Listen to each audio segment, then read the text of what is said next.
ولا تقولوا لمن يقتل في سبيل الله أموات بل أحياء ولكن لا تشعرون। আর যারা আল্লাহর রাস্তায় শহীদ হয় তাদেরকে তোমরা মৃত বলো না, বরং তারা জীবিত, তোমরা তা অনুভব করতে পারো না।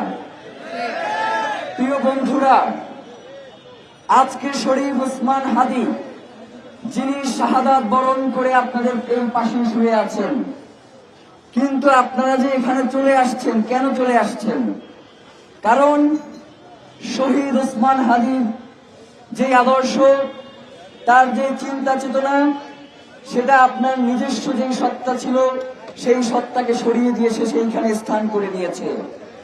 আপনারা এখন প্রত্যেকেই একজন ওসমান হাদী হয়ে এখানে চলে আসছেন। সুতরাং আল্লাহ সুবহানাহু ওয়া তাআলার যেই বাণী যে তোমরা তাকে অনুভব করতে পারো না, সেই অনুভব না করেই আপনারা চলে এসেছেন। প্রিয় বন্ধুগণ, শহীদ শরীফ ওসমান হাদী, আপনারা অনেকেই তাকে 5ই আগস্টের পরে চিনেন। আল্লাহ আমাকে অত্যন্ত সৌভাগ্যবান করেছেন যে আমি একদম ছোটবেলা থেকেই তাকে চিনি। একজন মানুষ তার জীবদ্দশায় সানশাইন আটা ময়দা সুজি, ভালোবাসায় তৈরি।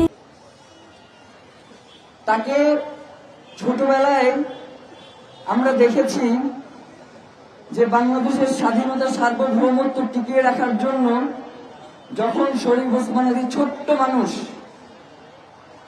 এই ডায়াসের সামনে দাঁড়াইলে তাকে দেখা যায় না, এতই ছোট, তখন তাকে চেয়ারের উপরে দাঁড় করাইয়ে দেওয়া হইতো।